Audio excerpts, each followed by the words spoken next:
Shea is a God-given tree for women in West Africa. My name is Fatoumata Diallo, and I would like to tell you about a powerful resource, a simple nut. The Shea nut has been a staple in West African society for thousands of years. Shea nuts are processed into shea butter, similar to cocoa butter in food and cosmetics. Shea also is believed to have enormous medicinal purposes, from sun protection, colds, to arthritis. But our interest goes beyond this process to the processor, the producers of shea butter, we, the women of West Africa.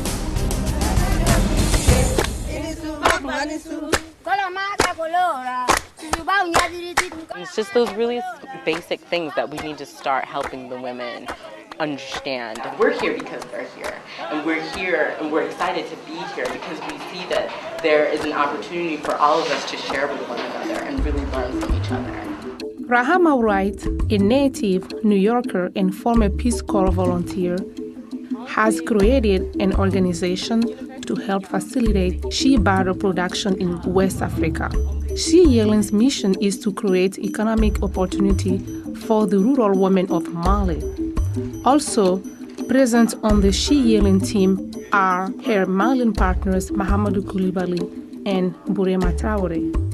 This isn't the end, this is the beginning to something larger. The more the women are organized, the better we can have resources come to them. The idea that we have, if we combine it together, we could do great things for those women who are in need all over the world, not only in Mali, not only in Africa, but all over the world.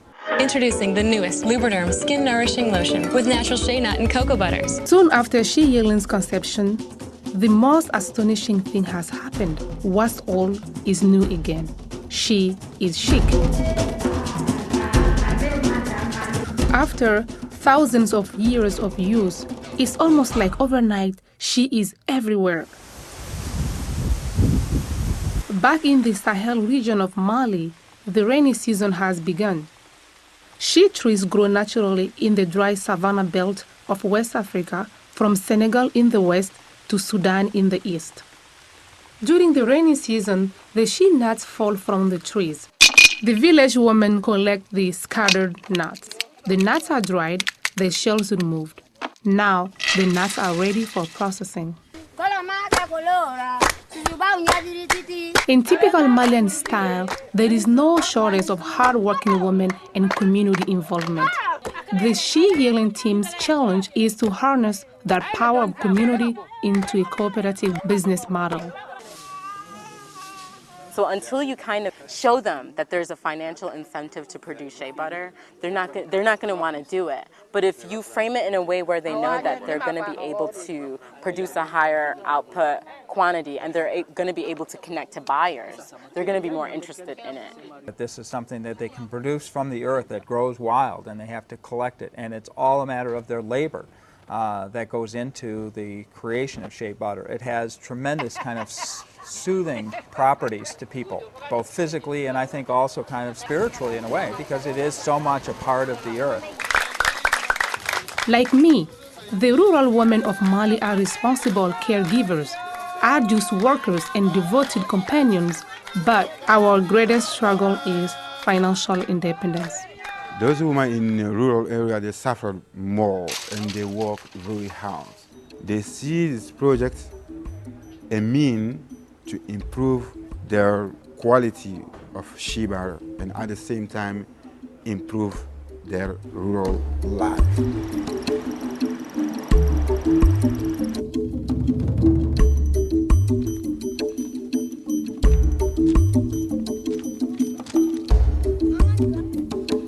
Financial hardship drives some women from their tranquil rural lives to the market in Bamako.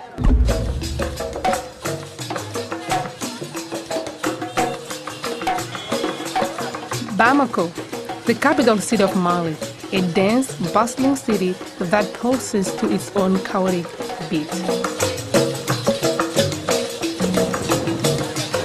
Rural women can make a small profit at the big city markets, but Without direct access to international buyers, they are dependent on local brokers to move large quantities of shea.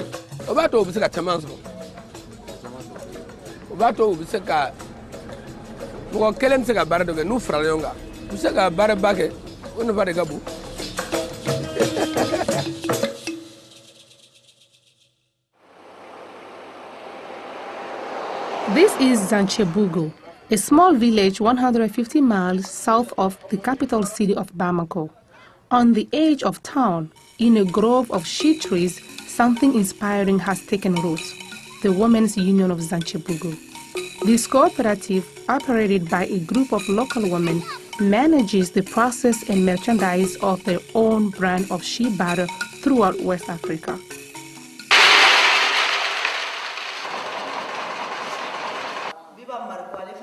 The Women's Union of Zanchebugu was formed many years prior by a dedicated philanthropist named Madame Kone. A progressive, free-thinking widow, Madame Kone transformed her mother's dowry into a compassionate pursuit to create financial solidarity for the women of Mali. Now today, the women continue to broaden the operation.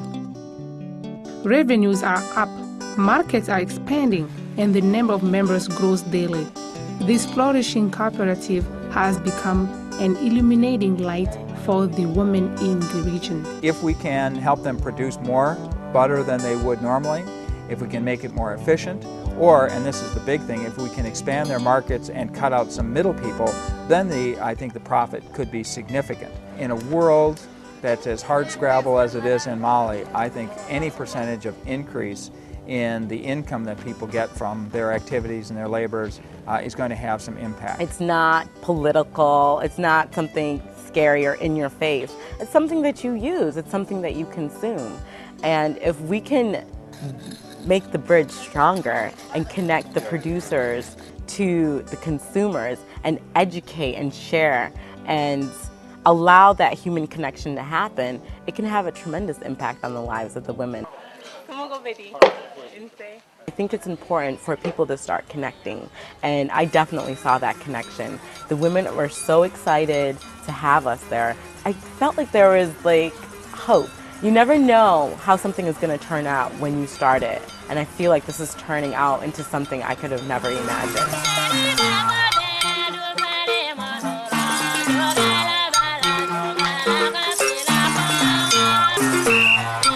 The light of Africa.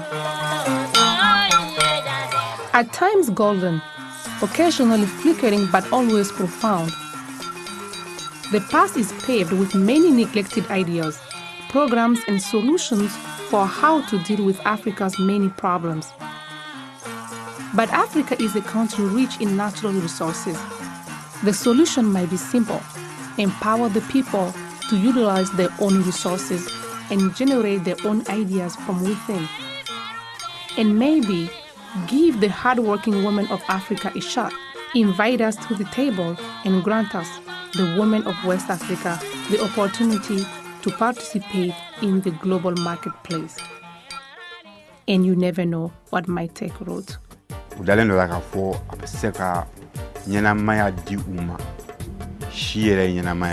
believe that she will bring life, will bring more energy in their life, because she itself is alive. You know, the word she has a connotative meaning, because she is alive in our language.